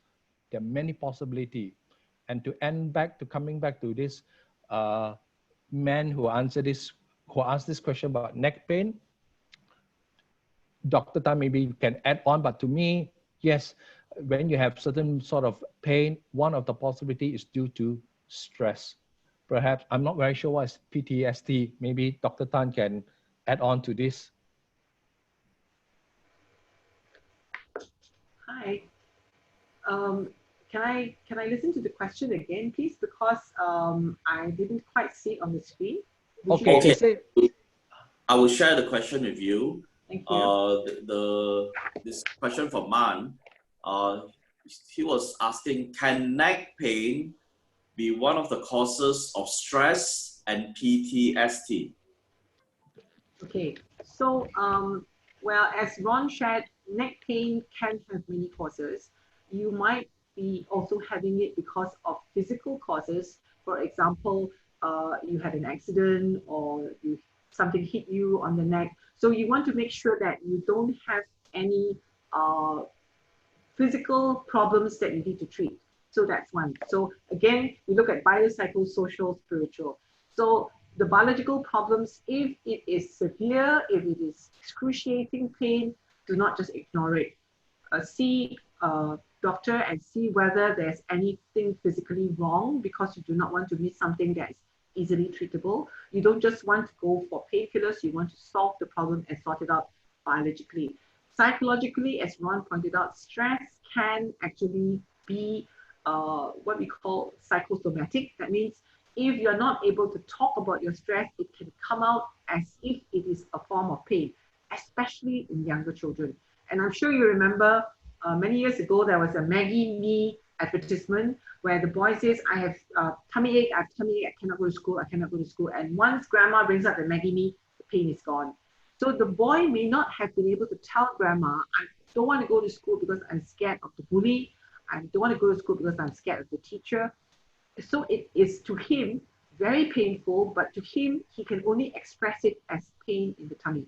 So that boy who was able to say that I cannot remember my teacher, I cannot remember my class room, is very expressive and very in tune with what actually is happening to himself, because he knows exactly what the problem is. He doesn't just say, I have tummy ache. So people who are, especially Asians, we tend to what we call somatize. That means our upsets, our conflicts, our stresses can actually manifest as physical symptoms. And it is something that we need to look into. But again, it is also something that you cannot ignore. So my suggestion is do exercise to help yourself relieve the pain. See somebody who you trust. If you have been seeing a physiotherapist, then go to see the physiotherapist. If there is a recurrent neck pain, see an orthopedic surgeon. You need to check and see what it is. If you find that you are having a stressful time like this, this manager with his 20 people who are fighting with each other, then find ways of decreasing stress. Some of those resources that I've shared with you will be useful. Exercise, definitely. Simple exercises like just rotating your neck would actually help to reduce stress. What I teach children, progressive muscular relaxation, is something that adults can do. And I'm sure you can Google that and find out what the adult version of it is. But for children even, this is helpful because it does help you to reduce stress. And basically, I'm sure if you go, if you remember, if you fly on the airlines to somewhere else, one of the different channels will have this relaxing app where they actually play soothing music and they tell you how to relax. So they ask you to tense the muscles of your face and then they relax, tense the muscles of your neck and then relax, tense the muscles of your upper limb, lower limb, etc., etc.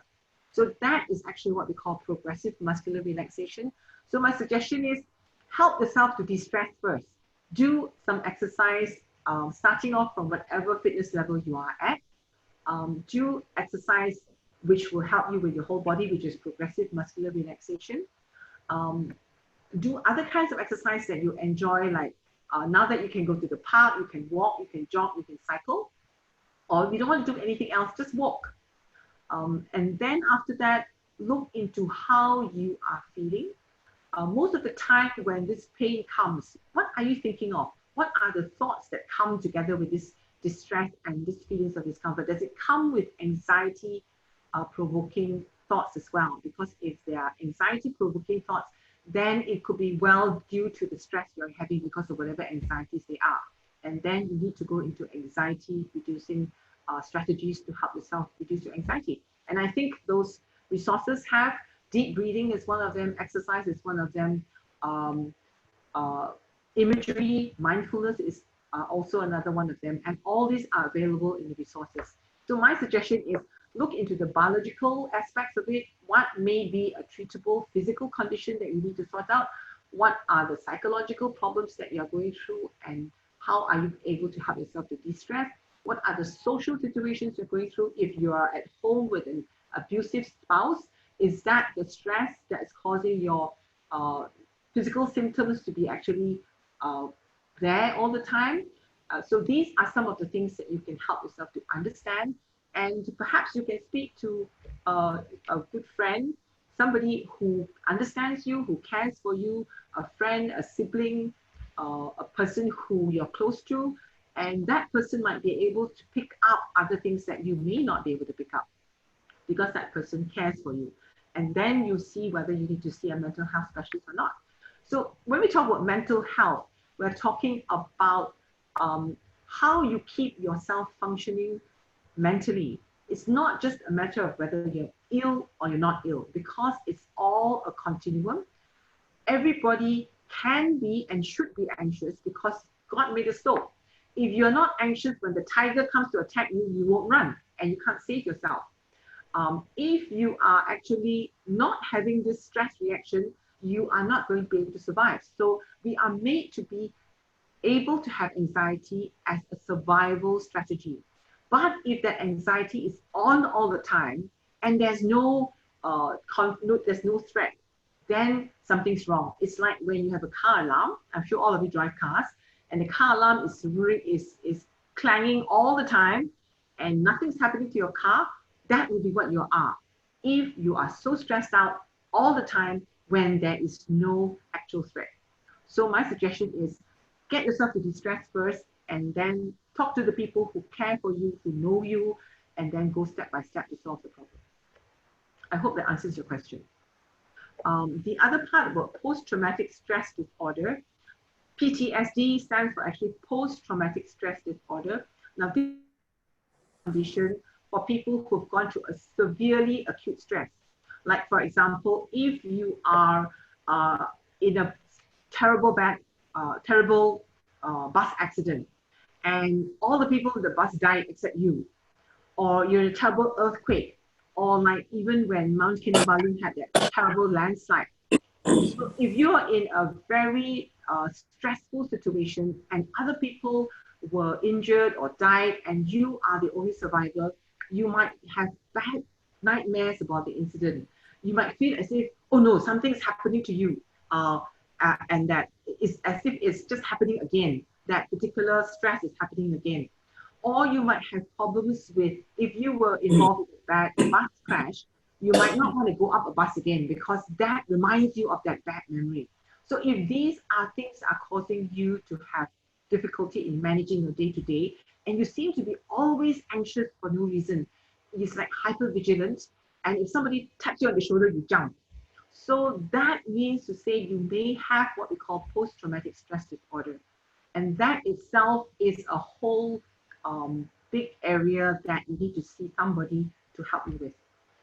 Whether you take medication or don't take medication, all those things are things that need to be discussed, but that is not something that anybody should live with because it can be treated. It's just like if you have an asthma attack. If people tell you, oh, there's an asthma attack, you better get your inhaler. Once you get your inhaler, you're much better. So whatever problems you have, early intervention is always better. Don't wait until it gets worse. Get it sorted out, whatever you need to do to get it sorted out. I hope that answers your question. Thank you, Keith. Thank you so much, Doctor, for sharing. The thing is that one of the question is that, you see, unlike the hospitals who are open, most of the schools are still not open yet because of the MCO, and teachers and students alike are not allowed to get to schools. So I think, but some of the students from those schools actually is really in need of counseling, but they can't go to, neither the teachers or the students can go to school. So at this present moment, they can only do counseling online, all right? Unless they go to Mid Valley and sit down in a table in a restaurant with isolation and personal distancing, only then they can do it. Other than that, what are the other options if the teachers and students can't go in? Because this teacher who is asking is a school counselor, all right? She feels helpless because the things that she really wants to reach out to the students, but both of them are not allowed to go and meet up in the school. So what are the alternatives available to them? So I think if she's formally a school counselor and these are students who are under her charge, then she needs to go through the school and find out whether she can do perhaps counseling over video conferencing or Zoom like what we're doing now. Because as we discussed earlier, face-to-face is still the best. But the second best is if you need to, it's going to have to be at least over the digital devices that we have. But it's very important for the teacher to keep a communication with the students so that the students don't feel that there's nobody out there, especially if the child comes from a difficult background, the parents are quarreling, there's child abuse at home. That child needs to speak to somebody outside of the home, and they may not have been able to get help from the parents or the immediate relatives. So the teacher is a very important person, and she can play a big part to prevent a crisis like what happened to Ron's son's friend who killed himself, because it was like no other person was interested. On the same premise, even for adults befrienders, which is actually a phone call, is a support. And I think Mercy Malaysia also has support for Malaysians. You can call in and ask for counseling. So if the teacher can actually talk to the child, I think it would be more important if you can actually have a video call to talk to the child. that would be even better. And then at least the child can look forward to going back to school when school reopens again and have a proper session with the teacher, and the teacher can give guidelines as to the child, what they can do. The child may not be able to say anything, but maybe the child can write letters and send to the teacher. So at least she's expressing her thought and expressing her emotions and letting it come out, as what Ron is saying. If you express it, it's a lot better than if you keep it all inside. Thank you so much. Yeah, thanks so much for sharing.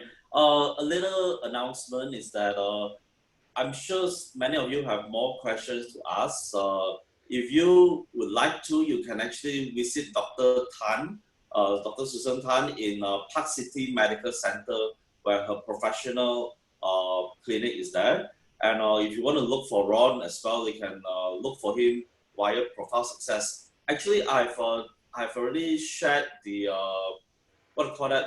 Ron has really shared his contact email as well as his mobile number. If any one of you want to reach Ron directly, you may do so. Later on, Dr. Tan, if you could share your email, they can actually write to you, or your office number. They can make an appointment with your secretary to see you as well. The other thing is that Dr. Tan has actually shared with me that she's very eager to serve and help people out. All right. The thing is that if you have certain topic to do with psychiatry and stuff that we should think that is really pressing and it's really needed, you can write to me. I've actually put my email there so that I can discuss with Dr. Tan and Ron and probably some of the other doctors who is expert in this area. We may actually do another webinar specific to the question of the trending questions to do with psychiatry. That's one thing. The other thing is that do keep yourself updated by liking our facebook.com/ubsm.com.my. There'll be a lot of webinars going on as such. Now, to bring up a few things, like say, Dr. Tan was sharing about cancel exams. What do we do? All right. Students are saying that, wow, I worked so hard and there's no exams. In fact, it happened to me, my daughter is taking her A-levels finals this year, and my son is doing his IGCSE final this year. And both of them have no exams. And now they have the alternative assessment and evidence-based decision. So on the 3rd of June, we'll be getting Cambridge University to share about how teachers and is going to go through this marking of alternative assessment and evidence-based. And also we have another 2 more principals from Cambridge who's going to share about what they're doing in the schools, precautionary matters, about quarantine, about boarding, and so on. So tune in. I will make an announcement soon on Facebook of this group of Cambridge people sharing based on what are the parents experiencing, the kids experiencing, as well as being a school leadership team, what you're doing to hang out. On the 3rd of June, actually, we'll do the session. We'll share it later. But anything to do with psychiatry as well as behavioral studies, do drop me an email. If we could do another session, we'd be happy to serve you guys together. All right. I think I'll take one last question. Any last questions? If not, then we'll let Ron and Susan do the closing remarks.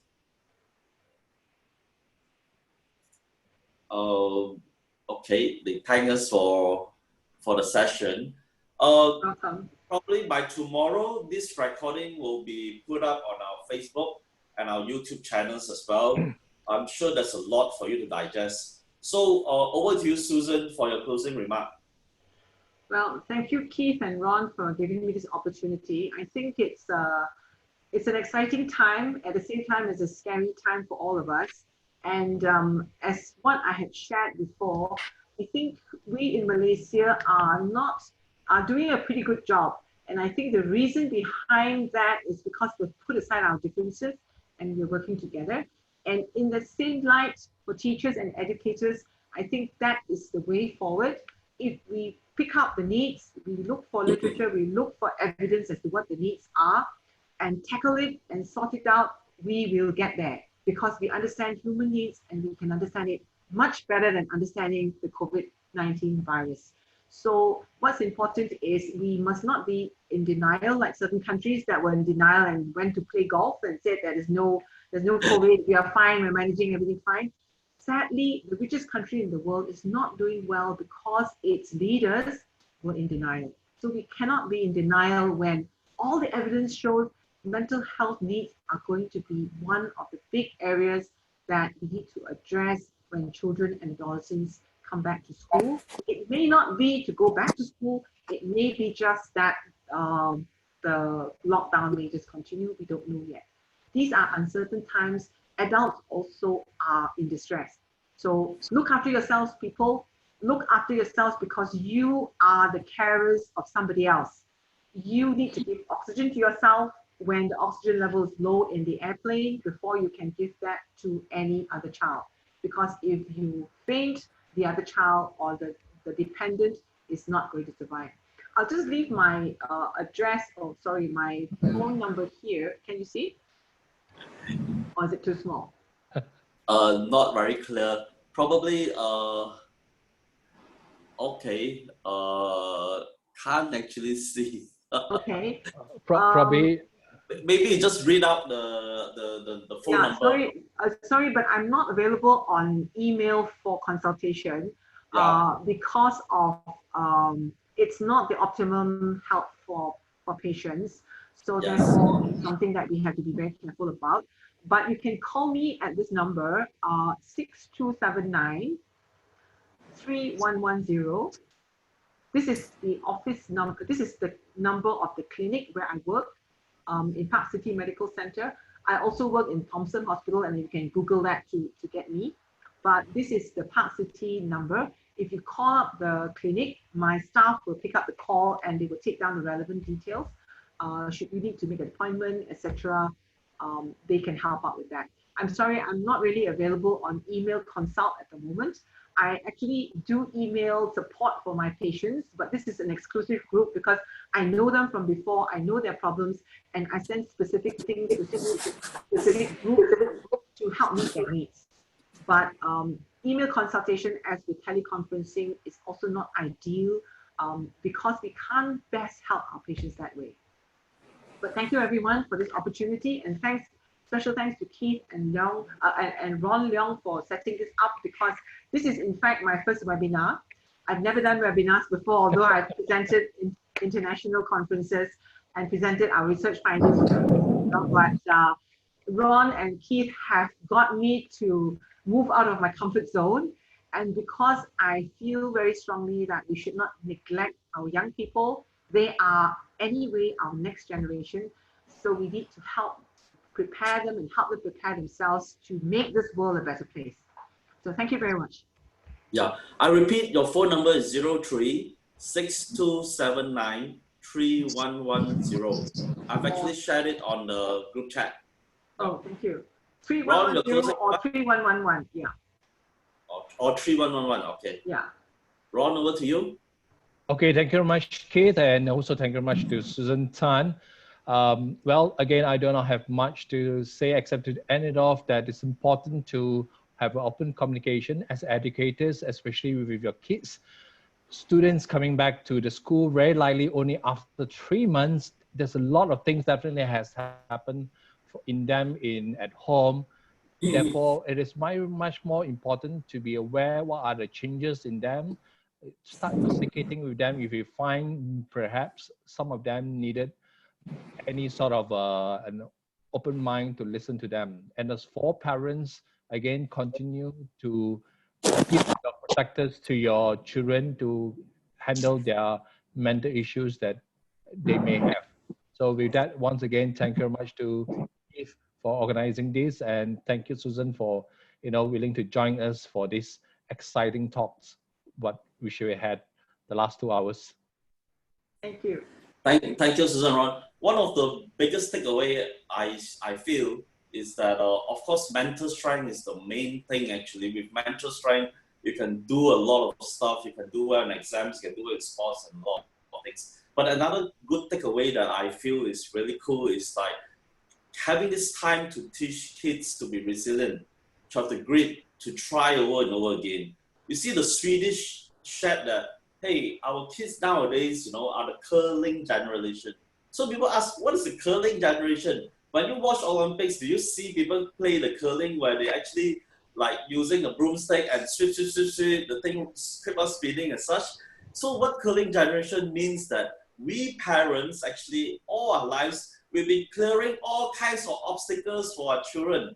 They have never experienced obstacle before. And when they come across any little obstacle or anything that is not perfect or smooth, they say, oh, die, we are stressed and stuff like that. But actually the situation is not so bad. In life, we face problems, challenges every day, which is why now in the syllabus of many of the schools is that you do critical thinking, you do problem solving skills, that you do subjects like global perspective and things like that. So sometimes we should let the kids work it out themselves, try it out, build the mental muscles, and hopefully they turn out better, right? Yes, I totally agree with you, Keith, but just a little pointer to update. It's just like as you help your child to learn to walk by making sure they're in a safe place when they learn to walk, you don't teach or you don't let them learn to walk when they are standing next to a busy road. But when they learn to walk, you make sure that the environment is safe. When they fall on the carpet or they fall on a padded mat. Likewise, when children are going through crisis or any kind of stress, as parents, we make sure it's not fatal. In the sense that it's not life-threatening, it's not really, really dangerous. Because these are necessary, what Andrew Wake describes as rupture and repair. If they never rupture, they will never learn to repair. If they never fall, they will never learn to get up and balance and want to walk again. So our job as parents, as adults, as people who are in the environment caring for the children is to ensure that they are safe, and that's all. But not to carry them all the way and not to clear everything for them. They need to clear the mess themselves. So starting off with keeping away toys and stuff like that. And if they've broken something, then you help them fix it or you help them solve it. As Keith pointed out very rightly, now is the time that we as adults role model what is the right thing to do. Because if you are anxious, your kids can tell for sure. So if you pretend you're not anxious, you are in denial. So they'll say, Dad says he's not anxious, but look, you see, I can tell he's anxious because it's this, it's this, it's this. So if we role model managing our stress well, then they will be excellent in managing the stress. Okay, on that note, we thank Dr. Susan Tan and Mr. Ron Leong for sharing with us. I'm sure all of us had a really enjoyable session. If you guys are not interesting, they would not have stayed more than 2 hours. So with that, thank you everyone and enjoy the rest of the evening. I will leave the session on for another 2 or 3 minutes so that you can go to the chat box and take whatever number or emails that you want. In 2 or 3 minutes, I will end the session. All right, thank you very much. Bye-bye. Okay, take good thank care. you. Bye. Okay, bye.